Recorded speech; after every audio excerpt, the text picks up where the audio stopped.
I continue with the reading of the Countering Misconceptions about Training Camps in Afghanistan. This is part three. And in this section, it's entitled Revealing Plots and Potential Targets.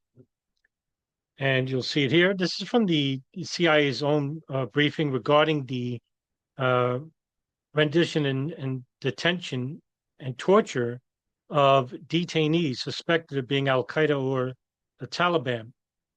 And as you can read here, it says revealing plots, potential targets.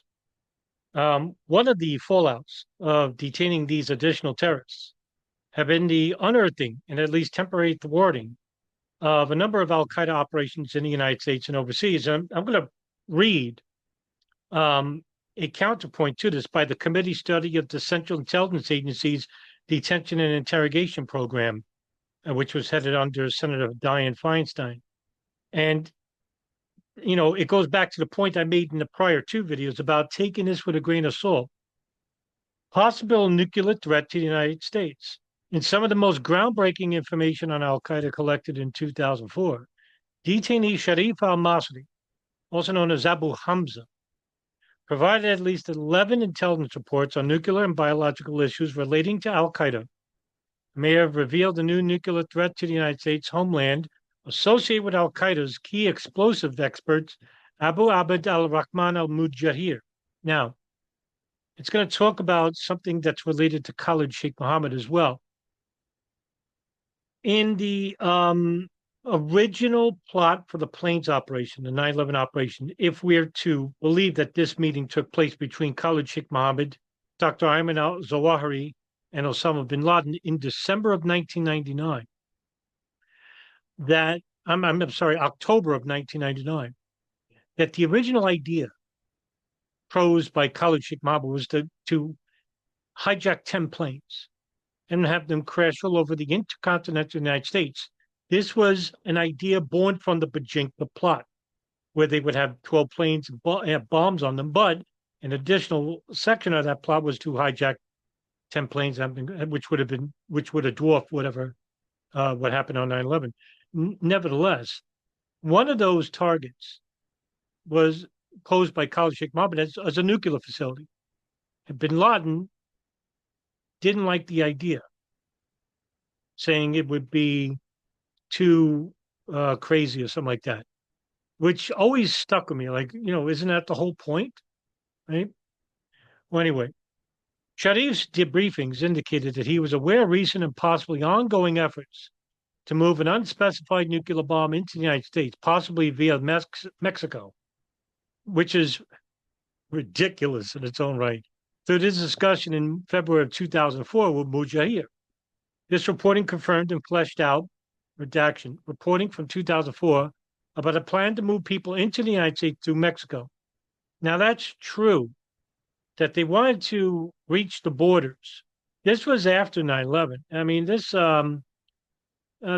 was a number of ideas brought by individuals that were connected to Al Qaeda, and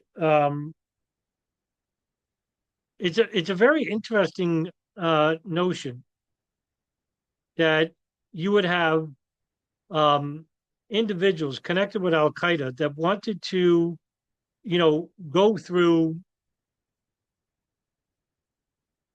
the borders in the south and the north. That means Canada and Mexico and Texas-Mexico border, with individuals that would be handling chemical and biological weapons. Now, this was something that bin Laden was interested in the mid 1990s, but could not get the equipment or the necessary properties to obtain, either chemical or biological weapons. And not only that, there was a number of plots that they were going to use, but it didn't materialize. So, you had, these problems within Al Qaeda. Now, look what it says here. The nuclear aspects to the threat, however, were new and confirmed Al Qaeda's continuing interest in weapons of mass destruction. This would be the tie to Al Qaeda and Iraq, which was also fabricated. because that came from the torture of an individual named Ibn Sheikh al-Libi, who was tortured in Egypt under supervision by the CIA. And one of the questions to him was, did you see Ba'athist officials under the Hussein regime, Saddam Hussein, procure chemical and biological weapons with Al Qaeda? And he said yes, to stop the torture. In fact, after the war started, officials went back to him and said, why did you lie to us? And he said, I told you anything you wanted to hear to stop the torture. And this is the reason why the Senate Select Committee, the House Senate Select Committee on Intelligence and Detention Program, went on to compile a 525-page report headed under, like I said, Senator Dianne Feinstein, regarding the problems with the CIA's detention report. I'm going to talk about that in a second. Shortly after his capture in March of 2003, Khalid Sheikh Mohammed divulged limited information about his plot to use commercial airliners to attack Heathrow Airport and other targets in the United Kingdom. And this turned out to be false. He discussed this plot probably because he believed that Heathrow plotter Ramzi bin al-Shibh, who had been detained 6 months previously, had already revealed the information, right? And I'll make myself disappear so you can read this whole thing. Debriefers used Khalid Sheikh Mohammed and Ramzi bin al-Shibh's reporting to confront Khalid, Tawfiq bin Attash, and Omar al-Baluchi, and it's Abdul Aziz Ali, that's the cousin of Khalid Sheikh Mohammed, who were caught 2 months after Khalid Sheikh Mohammed. Khalid admitted to having been involved in the plot and revealed that he had directed group leader Hazim al-Shadi to begin locating pilots who could hijack the planes and crash them into the airport. Khalid said that he and operative Abu Taha al-Pakistani considered blank countries as possible launch sites for the hijacking attempts, and that they narrowed the options to redacted. Khalid's statements provided leverage in debriefings of Khalid Sheikh Mohammed. Khalid Sheikh Mohammed fleshed out the status of the operation, including identifying an additional target in the United Kingdom, which is the Canary Wharf, revealing the Karachi plot. When confronted with information provided by Al-Qaeda senior facilitator Omar al-Baluchi, Khalid admitted during debriefings that Al-Qaeda was planning to attack the U.S. consulate in Karachi, Westerners at the Karachi airport, and Western housing areas. And the Karachi plot, the Canary Wharf plot, didn't materialize because these were plots that were non-existent, as well as a lot of the individuals that were connected to these plots revealed by Ramzi bin al-Shibh, Khalid, and Khalid Sheikh Mohammed. And this basically, it wasn't a total false idea. The ideas were there, but it just didn't materialize. But the CIA didn't know that, right? So what I want to show you now is from the Central Intelligence Agency's Detention and Interrogation Program report, right? And so this is what the committee said. The committee makes the following findings and conclusions. And number one in this 525-page report is the following. And I want you to pay attention. The CIA's use of its enhanced interrogation techniques was not an effective means of acquiring intelligence or gaining cooperation from detainees. Now, why do you think that is? Well, it says the following. Committee finds, based on a review of CIA interrogation records, that from the CIA's own interrogation records, right, this is not an opinion-based piece, that the use of the CIA's enhanced interrogation techniques was not an effective means of obtaining accurate information or gaining detainee cooperation, right? To add sword here.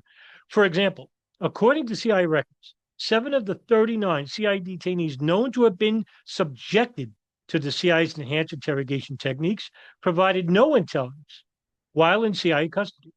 CIA detainees who were subjected to the CIA's enhanced interrogation techniques were usually subjected to the techniques immediately after being rendered to CIA custody. Now, why would the CIA do that? I'm reading the report itself too. I'm having a playlist called the Committee Study of the Central Intelligence Agency. It's a read along. It's really important because it shows you the erroneous nature of the program. and the falsification of information provided to the CIA. Now, one of them was that when Khalid Sheikh Mohammed was captured, that even though that the CIA's own station in Afghanistan and the United States stated that even if he was cooperative, they're going to torture him anyway. And when Bruce Jessen, the co-founder of the Sierra program, which is the Enhanced Interrogation Techniques program, a CIA contractor, along with Dr. Bruce Jessen, he even said that they would torture Khalid Sheikh Mohammed again because he provided information that would help stop multiple plots, and that he was just doing his job. But they provided no accurate. I mean, I think Khalid Sheikh Mohammed at the time pled admitted to guilt of over 80 plots, which is ridiculous. It's just, these are just things that didn't materialize. There were no 80 plots. Other detainees provided significant accurate intelligence prior to or without having been subjected to these techniques. Now, the FBI was very fundamental in that. Now, while being subjected to the CIA's enhanced interrogation techniques and afterwards, multiple CIA detainees fabricated information,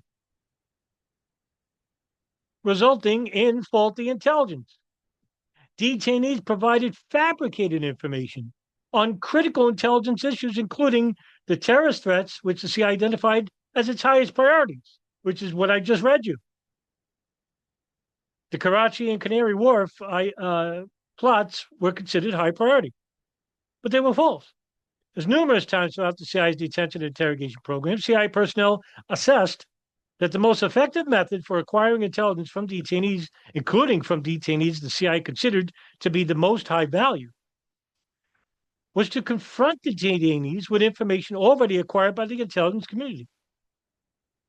Now, how would they get that? Through signals intelligence, wiretaps, emails, verified information from other detainees without the use of torture.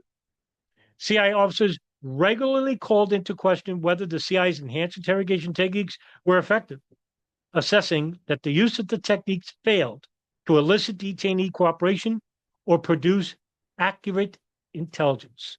So that's why I tell you to take with a grain of salt regarding the detainees' admissions.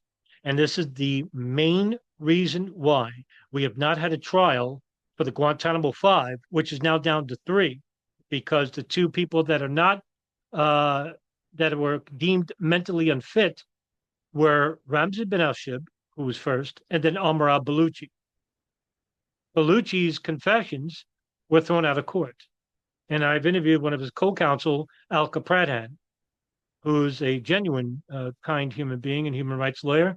And I advise you to listen to that on my Darkened Hour podcast to get a more detailed view about Omar al-Baluchi and why his case was thrown out.